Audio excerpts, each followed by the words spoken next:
Hey, what's going on? You know who it is. You know what it is. All right, you guys, peep game. This your boy Town Biz on my way home.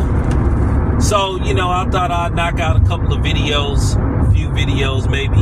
But nevertheless, it appears that Josh Taylor, former undisputed 140 champion, announced his retirement due to a recurring eye injury.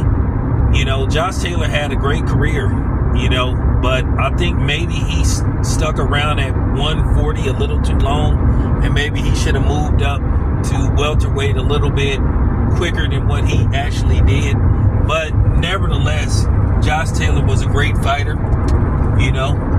and I wish him the best.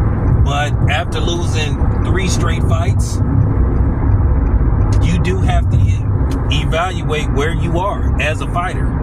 And I understand if you lose 1, maybe even 2 in a row, but when you lose 3 straight fights, that's not a good look, because it's like something is missing or something has left with you and you may not be able to get it back. So, with that being said, I wish him all the best. And that was funny. After watching him lose his last fight, I was thinking to myself, Josh Taylor may need to consider retirement.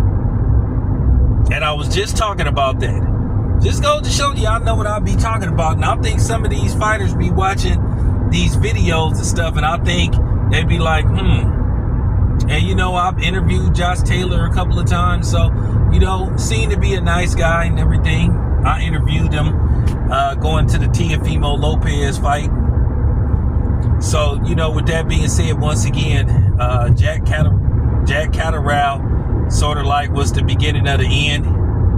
Keep in mind, he had a life and death first fight with Jack Catterall that many people thought that Jack Catterall should have got denied. And then Jack Catterall, avenged his loss. And then, he got beat up by Teofimo Lopez. And then, to be honest with you, he got beat up in his last fight. So now we know what the problem is. But I'm going to say this once again. When you become undisputed,